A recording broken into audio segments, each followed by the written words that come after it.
میں آپ سے یہاں تک بتاتا ہوں، ہماری ماں وہ پہلے موجود ہے، میں یہ ضرور کہوں گا،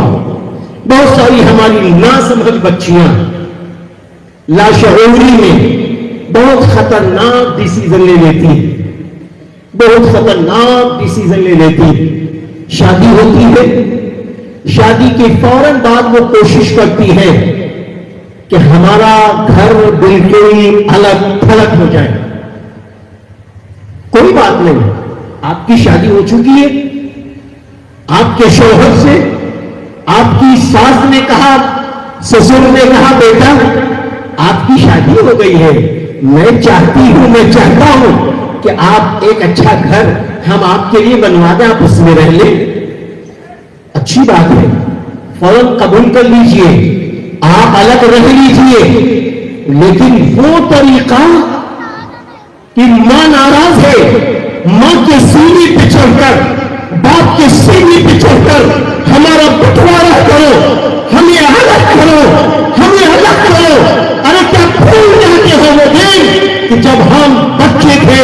مننے تھے، میرے بھائی ہم بھی اپنے ماں باپ کے ساتھ چلتے تھے، ہم بازار میں مٹکتے تھے، سامان یہی لیں گے، یہی گاڑی لیں گے۔ میری ماں کے پاس پیسے نہیں ہوتے تھے، باپ کے پاس پیسے نہیں ہوتے تھے، لیکن وہ باپ کہتا تھا بھیا میرے بیٹے کو یہ والی گاڑی دے دو، یہ والا کھلونا دے دو، میں گھر سے لا کے پیسہ دے دوں گا، گھر سے لا کے پیسہ دے دوں گی۔ یہی تو وہ ماں ہے،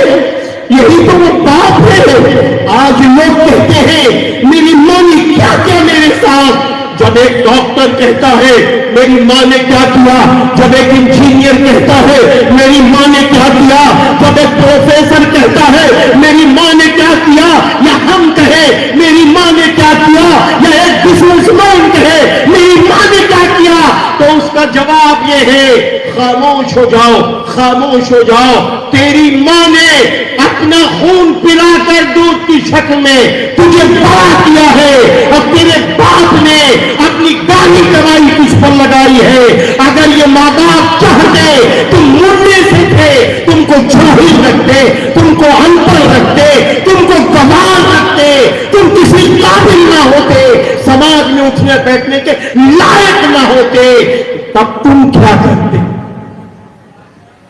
آج تو یہ کہہ دیتے ہیں بڑے ذوق میں آ کر، بڑے شوق میں آ کر، بڑے جذبے میں آ کر، ہاں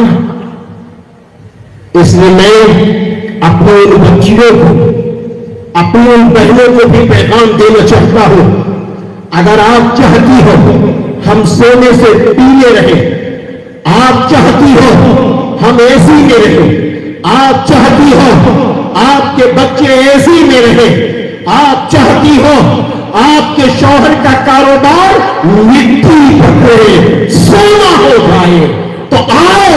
آؤ نماز کے ساتھ، قرآن کے ساتھ، عبادات کے ساتھ ماں باپ کی خدمت کرنے والے بنو، کیونکہ نبی نے فرمایا ہے ماں باپ کی خوشی اللہ کی خوشی ہے، اللہ کی خوشی ماں باپ کی خوشی، ماں باپ کی خوشی، ماں باپ کی دعا بھی لگتی ہے، ماں باپ کی بددعا بھی لگتی ہے۔ نبی کریم صلی اللہ علیہ وسلم کے زمانے میں